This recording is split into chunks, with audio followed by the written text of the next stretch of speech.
I'm Andrew Joseph Keith. I'm an artist and sculptor, and in this video I wanted to go over 5 more visual aids or tools that you can use when observing the figure, and these will be taken from the new ebook, An Artist's X-Ray Vision, The Female Figure. So let's go ahead and get into it.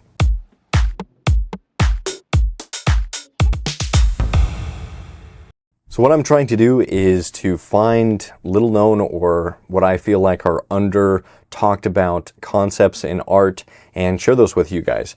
So this first visual goes over the cranial unit system.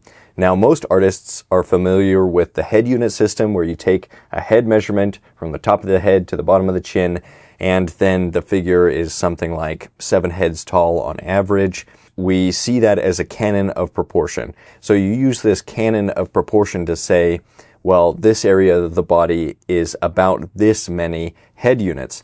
And while head units are more popular, I believe that it's an inferior canon of proportion when compared to cranial units. So to understand it, it's just basically the distance, when you're looking forward, the distance from side to side of the widest point at the back of the skull. That's 1 cranial unit. And if you take this distance and just make a circle, then it's usually from the top of the head to about the bottom of the nose if you're looking straight on. And then if you turn to the side of the head, because the head's usually a little bit longer from front to back, then that cranial unit will fit somewhere in here, the top of the head to the bottom of the ear, something like that. That's going to be 1 cranial unit, and you just imagine that as a circle, and then you're able to use that circle or that unit to find measurements throughout the body. And the reason that this is a superior canon of proportion is that it aligns better with the bony landmarks of the body. And so I'll show you what I mean. This is why I prefer this, especially for making wire armatures for figure sculpture. And so we have that 1 cranial unit. This is in this teal color. And then 2 cranial units. I've gone with this purple. And there's a couple places where we use 3 cranial units, and those are in green. So from the top of the head to the pit of the neck is about 2 cranial units. The clavicle is about 1 cranial unit. The arm from the elbow to the shoulder is 2 cranial units. The lower arm from the elbow to the first knuckle on the hand is 2 cranial units. The leg is 3 cranial units from the top of the femur down to the knee.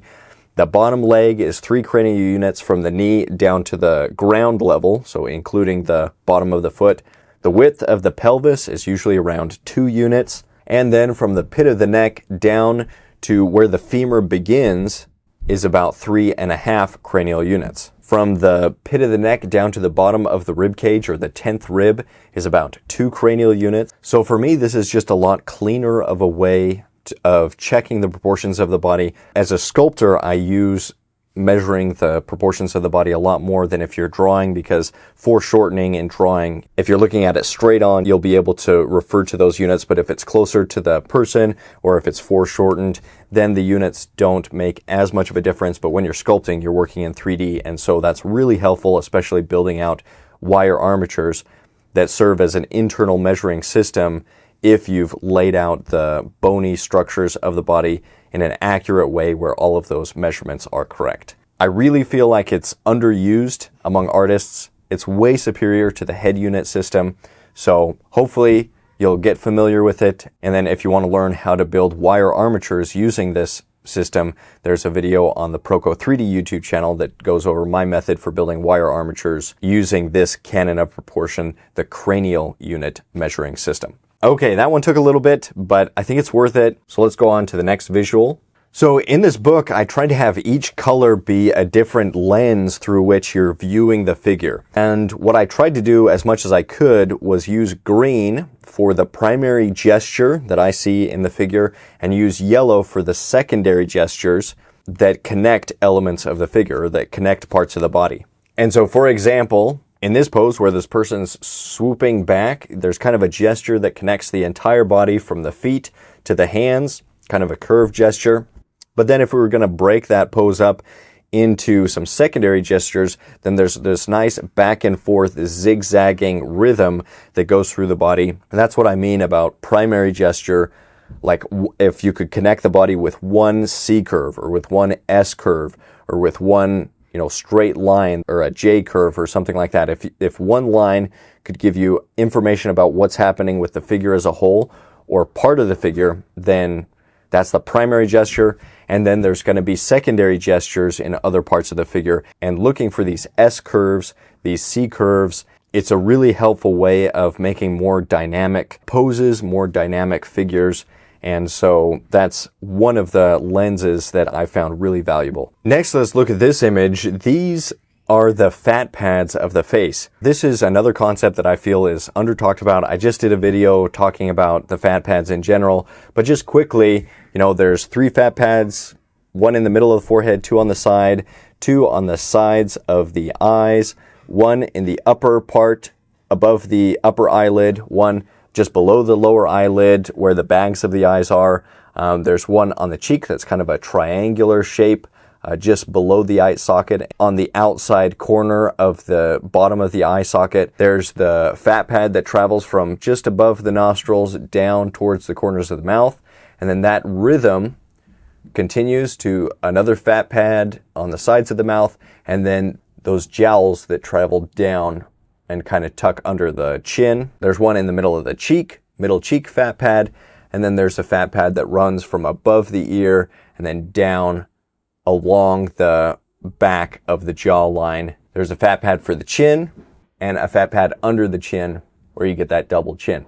So when I would learn about the muscles of the face, it didn't really make sense to me because a lot of these muscles, they don't show up on the surface as clearly as these fat pads do, especially as people get older. Then the fat pads become more clear and prominent because the skin gets looser. The fat pads themselves shrink a little bit. Even in babies, these fat pads are really important for the forms that you see on the face. So definitely another under talked about principle when it comes to especially when it comes to the portrait. And so here you can see this image of the portrait and then an image with all of the diagrams that I've drawn over top, including that cranial unit, that circle for the cranial unit, and the fat pads of the face. And so what I tried to do with this ebook is just give you a clean version of the reference image and then an image with all of the diagrams drawn on top so that you can see them all. Sometimes there will be just the diagrams by themselves without the reference image. And then smaller, shrunken down, I'll have each of those reference images drawn on top so that you can focus on one at a time so that it's not so much information on just one image. So that's kind of how I've tried to lay out these diagrams.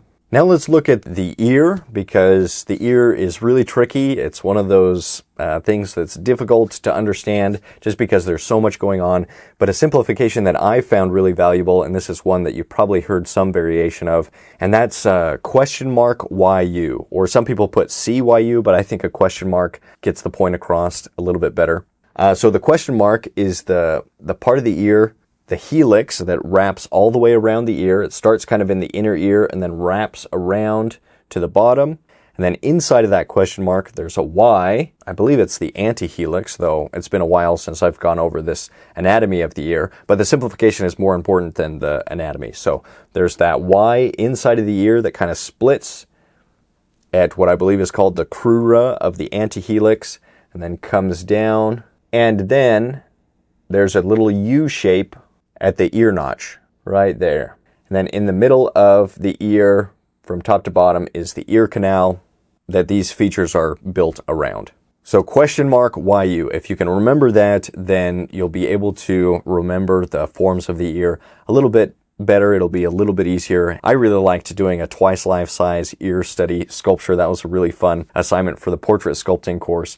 It's just really fun to sculpt the ear because there's really interesting hills and valleys, thinking about, okay, is this a soft transition or is there kind of a sharp transition? And then there'll be areas where it's just kind of a sweeping valleys and hills. And so it's just a really interesting feature. And question mark YU will help you understand it just a little bit better.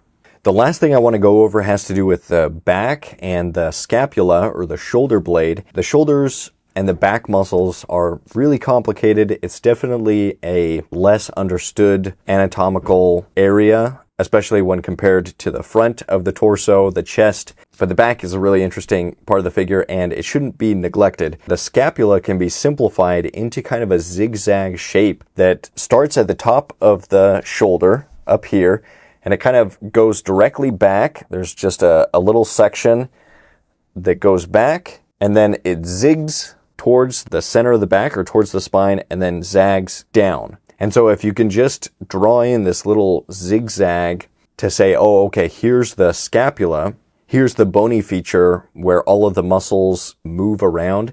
If you can accurately put that simplification in, then I've found that it's a lot easier to understand how the muscles are connecting to that scapula in the back area. It's just a helpful simplification that I've found is useful in a very tricky area of the body.